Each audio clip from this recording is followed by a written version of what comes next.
ஆச்சி பாதாம் ட்ரிங்க். ஆச்சி பாதாம் ட்ரிங்க் ஒன்னு வாங்கினா ஒன்னு ஃப்ரீ. மாநில உரிமையை காக்க உச்ச நீதிமன்ற முன்னாள் நீதிபதி கொரியன் ஜோசப் தலைமையிலான குழு அமைக்கப்படும் என முதலமைச்சர் ஸ்டாலின் தெரிவித்திருக்கிறார். இது தொடர்பான மேலும் விவரங்களை வழங்குவதற்காக நமது தலைமை செய்தி ஆசிரியர் சுகிதா சாரங்கராஜ் இணைப்பில் உள்ளார். சுகிதா சாரங்கராஜ், இது தொடர்பான மேலும் விவரங்கள் என்ன பதிவு பண்ணுங்க. அரை நூற்றாண்டுக்கு பிறகு இன்றைக்கு தமிழ்நாடு சட்டப்பேரவையில் மாநில உரிமையை காப்பதற்கான இந்த மாநில சுயாட்சிக்கான தீர்மானம் நிறைவேற்றப்பட்டிருக்கிறது. ஏற்கனவே 1974 ராஜமன்னார் குழுவுடைய பரிந்துரையின் அடிப்படையில் அன்றைய முதலமைச்சராக இருந்த முன்னாள் முதலமைச்சர் மறைந்த கருணாநிதி அவர்களால் இதே போன்ற ஒரு தீர்மானம் நிறைவேற்றப்பட்டது. இது அண்ணா முன்வைத்த ஒரு முழக்கமாக இருக்கும். 67 தமிழ்நாடு சட்டமன்றத்தில் அண்ணா பேசிய போது குறிப்பிட்டது, மாநிலங்களுடைய அதிகாரங்கள் மிக முக்கியமான ஒன்றாக இருக்கும் என்று பல உதாரணங்களை முன்னெடுக்கி அவர் பேசியிருப்பார். முதல் உதாரணமாக அவர் குறிப்பிடுவது, பக்கத்து வீட்டில் குடிசை எரியும் பொழுது பக்கத்து வீட்டுக்காரனுக்கு தான் முதலில் பதற்றம் வரும், அந்த குடிசையை அணைக்க வேண்டும் என்று. அப்படித்தான் மாநில அரசு தான் நேரடியாக மக்களுடைய தொடர்பில் இருக்கக்கூடிய ஒன்று, மக்களுடைய பிரச்சனைகளை தீர்த்து வைக்க வேண்டிய ஒன்று. அதனால் மாநிலங்களுக்கான அதிகாரங்களை வழங்க வேண்டும் என்று குறிப்பிட்டிருப்பார். மற்றொன்று விஷயமாக, அன்றைய கள்ளக்குறிச்சி சர்க்கரை ஆலையில் சர்க்கரை ஆலையில் இருந்து சர்க்கரையை வெளியேற்ற வேண்டும், அதனால் நஷ்டம் ஏற்படுகிறது, அதற்கு மத்திய அரசு அனுமதி வழங்க வேண்டும் என்று அன்றைய உணவுத்துறை அமைச்சர் ஜெகஜீவன் ராமை நான் தொலைபேசியில் அழைத்து பேசிய போது அவரை தொடர்பு கொள்ள முடியவில்லை. அதனால் துணை அமைச்சர் சிண்டேயிடம் பேசினேன். அவருக்கு கள்ளக்குறிச்சி என்ற வார்த்தையை புரிந்து கொள்ளவே பல மணி நேரம் எடுத்துக் கொள்ளப்பட்டது. அப்படித்தான் இருக்கிறது மத்திய அரசு மாநில அரசுக்கான உறவுகள். அதனால் மாநிலங்களுடைய தேவை என்ன, அவற்றுக்கு எதற்கெல்லாம் அதிகாரம் வேண்டும் என்பது மிக முக்கியமாக கவனிக்கக்கூடிய ஒன்று. அதனால் மாநிலங்களுக்கான அதிகாரங்களை கொடுத்து விட்டால் மத்திய அரசுக்கு அதிகாரம் இல்லாமல் போய்விடும் என்று இல்லை. அயலுறவு கொள்கைக்கு மத்திய அரசுக்கு தேவையான அதிகாரங்களை இதே மாநிலங்கள் உங்களுக்கு வழங்கும். அதே நேரத்தில் மாநிலங்களுக்கான உரிமை என்று வரும்பொழுது ராஜமன்னார் குழு பரிந்துரைகளை முன்னெடுக்க வேண்டும் என்பதுதான் இதற்கு முன்பு முன்னாள் முதலமைச்சராக இருந்த கருணாநிதியாக இருக்கட்டும், அதற்கு முன்பு இருந்த அண்ணாவாக இருக்கட்டும், அனைவருமே முன்வைத்த மிக முக்கியமான முழக்கமாக இருக்கும். இன்றைய சூழலில் மீண்டும் ஒரு குழு, ஏற்கனவே ஆளுநருடைய அதிகாரங்கள் குறித்து பூஞ்சி குழு, தற்போது ஜென்ராம் அவர்கள் கூட மூத்த பத்திரிகையாளர் பேசும்போது அதை குறிப்பிட்டு இங்கே பேசினார்.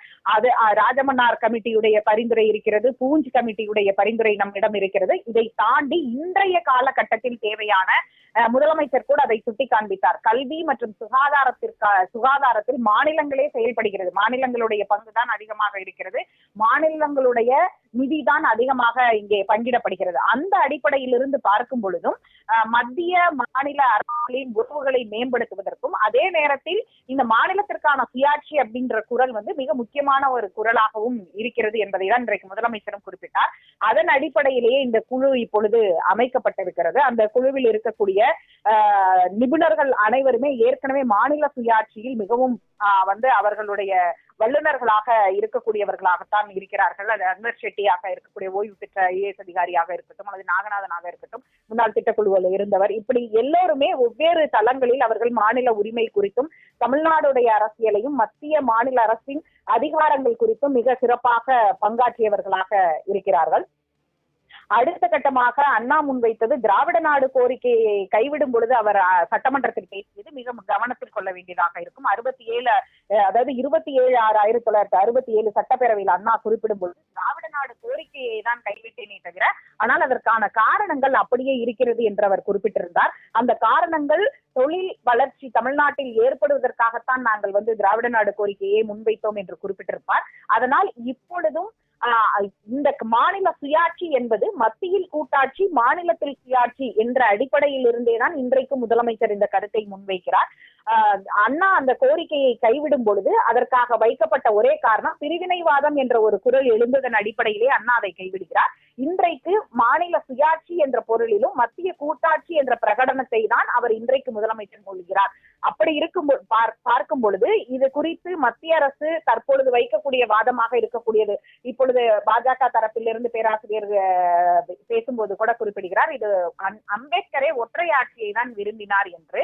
ஆனால் ஒற்றையாட்சியுடைய விருப்பத்திற்கும் மாநிலத்தில் சுயாட்சி மத்தியில் கூட்டாட்சி என்ற கூட்டாட்சிக்குமான இரண்டுக்குமான வேறுபாடுகள் இருக்கிறது. அந்த வேறுபாடுகளை இந்த நிபுணர் குழு கண்டிப்பாக ஆராயும். உச்சநீதிமன்றத்தில் வந்திருக்கக்கூடிய பல தீர்ப்புகள் மாநிலத்துடைய சுயாட்சி உரிமைகள் சார்ந்து பல்வேறு ஏற்கனவே தீர்ப்புகள் வந்துள்ளன. அதன் அடிப்படையிலும் இந்த குழு ஆராய்வதற்கான வாய்ப்புகள் அதிகம் இருக்கிறது.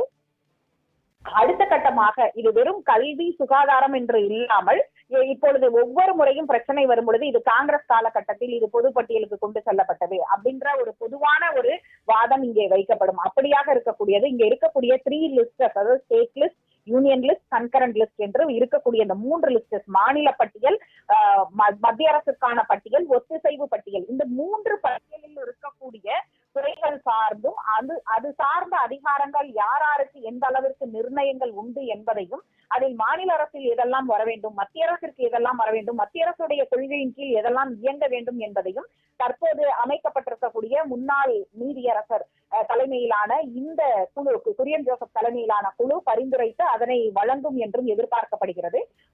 அந்த ஆய்வு இது, அதாவது ராஜமன்னார் குழு committee, Sachar committee, Poonch committee என்று ஏற்கனவே இருக்கக்கூடிய இந்த கமிட்டிகளுடைய மற்றும் சர்க்காரியா கமிட்டி உட்பட மாநில உரிமைகள் சார்ந்து எழுப்பப்பட்ட இந்த பரிந்துரைகளில் இருந்து அதையும் உள்ளெடுத்துக் கொண்டு புதியதாக இன்றைய காலகட்டத்திற்கு தேவை. ஏனென்றால் அண்ணா நாடாளுமன்றத்தில் குறிப்பிடும் போது கூட இன்றைய காலகட்டத்திற்கு மாநிலத்தின் உரிமை தேவை என்று அன்றைக்கே பேசியிருக்கிறார். அப்படி இருக்கும்போது இன்றைக்கு 50 ஆண்டுகள் கழித்து இன்றைக்கு நாம் அதை இன்றைய தேவையோடு ஒப்பிட்டதை, அதனால்தான் முதலமைச்சர் நீட்டை எல்லாம் சுட்டி காண்பித்து பேசுகிறார். அப்படி பார்க்கும் பொழுது அதையும் உள்வாங்கி இந்த குழு இப்பொழுது இந்த புதிய பரிந்துரையை அளிக்கும் என்பது கவனத்தில் கொள்ள வேண்டியதாக இருக்கிறது. இது மற்ற மாநிலங்களுக்கும் ஒரு முன்னுதாரணமாக இருக்கும். பார்க்கலாம், மற்ற மாநிலங்கள் இதே போன்ற மாநில சுயாட்சியை முன்வைக்கின்றனவா என்ற ஒரு கேள்வி இருக்கிறது. பெரும்பாலான மாநிலங்களில் பாஜக ஆட்சியில் இருப்பதனால் பாஜக ஆளாத மாநிலங்களில், குறிப்பாக கேரளாவாக இருக்கலாம் அல்லது மேற்கு வங்கமாக இருக்கலாம், இப்படியாக இருக்கக்கூடிய மாநிலங்கள் இந்த மாநில சுயாட்சி குறித்து, அது தெலுங்கானா போன்ற மாநிலங்கள் எழுப்புவதற்கான, கர்நாடகாவும் தெலுங்கானாவும் இது எழுப்புவதற்கான ஒரு மத்தியில் காங்கிரஸ் என்பதனால் அவர்களுக்கு அகில இந்திய அளவிலான ஒரு கட்சி மாநில சுயாட்சி குறித்து ஏற்கனவே ராகுல் காந்தி பலமுறை இப்போது பேச ஆரம்பித்திருக்கிறார். இருந்தாலும் அவர்கள் இதை ஏற்றுவார்களா அப்படின்றது ஒரு மிக முக்கியமான கேள்வி. அகில இந்திய அளவில் காங்கிரஸ் அவர்களுடைய கட்சி சார்ந்த பாலிசிக்கு பிறகே அது முடிவு செய்யக்கூடிய ஒன்றாக இருக்கும். மற்ற பிராந்திய கட்சிகள் ஆளக்கூடிய மாநிலங்களில், குறிப்பாக மாநில கட்சிகள் வலுவாக இருந்து ஆட்சி செய்யக்கூடிய மாநிலங்களில் இந்த குரல் எழும்பும். இது அங்கும் சட்டமன்றத்தில் இது தீர்மானமாக நிறைவேற்றுவதற்கான வாய்ப்புகள் அதிகம் இருக்கிறது. அதனை தமிழ்நாடு முன்னெடுத்திருக்கிறது. அரை நூற்றாண்டுக்கு பிறகும் இதனுடைய தேவை இன்றும் இருக்கிறது என்பதுதான் இதில் கவனத்தில் கொள்ள வேண்டியதாக இருக்கிறது என்பதை கவனிக்க வேண்டும். கிருஷ்ணன், முழுமையான விவரங்களுக்கு நன்றி சுகிதா சாரங்கராஜ்.